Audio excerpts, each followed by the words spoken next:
देखो बच्चों, बड़प्पन, अभिमान या अधिकार प्रकट करने के लिए भी एक वचन के स्थान पर बहुवचन का प्रयोग किया जाता है।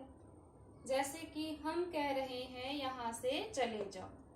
इस वाक्य में हम शब्द का प्रयोग किया गया है।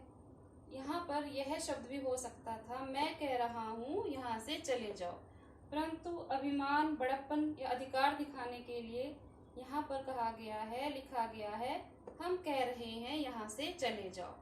यहाँ पर एक वचन के स्थान पर बहुवचन शब्द का प्रयोग हुआ है। इसी प्रकार से इस वाक्य को देखिए, हमें भी तो कुछ बताइए। इस वाक्य में भी हमें शब्द एक वचन के स्थान पर बहुवचन का प्रयोग किया गया है।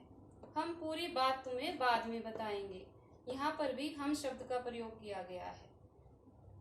आगे है सदैव बहुवचन।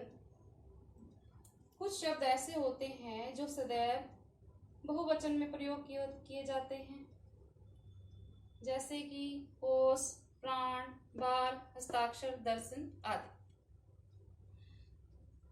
इस शब्द से वाक्य को सुनिए। भूकंप का समाचार सुनकर उसके होश उड़ गए। होश उड़ गए। तो इस वाक्य में हमेशा ही बहुवचन का प्रयोग हुआ है। इस शब्द के लिए बहुवचन का प्रयोग हुआ है। आगे है प्राण। क्षण भर में उसके प्राण निकल गए। इस वाक्य में भी प्राण शब्द के लिए बहुवचन का प्रयोग किया गया है। आगे है बाल। उसके बाल सफेद हो गए हैं।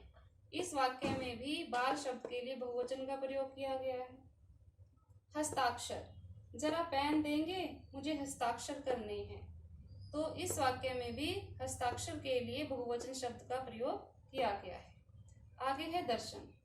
माता के दर्शन बड़े भाग्यशाली लोगों को होते हैं।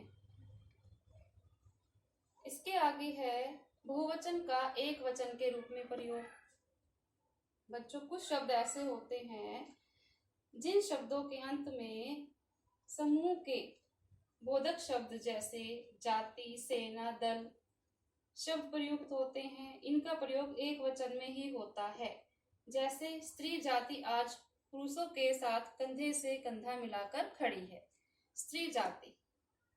स्त्री जाति, पूरी स्त्री जाति के लिए बोध किया गया है। पूरी स्त्री जाति का बोध हो रहा है। तो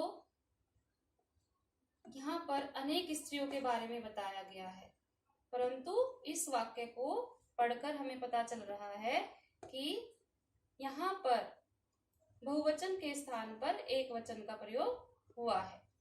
सेना ने किले पर कब्जा कर लिया। यहाँ पर सेना में तो बहुत सारे सैनिक होते हैं, परंतु यहाँ पर भी बहुवचन के स्थान पर एक वचन का प्रयोग किया गया है। सेना ने किले पर कब्जा कर लिया।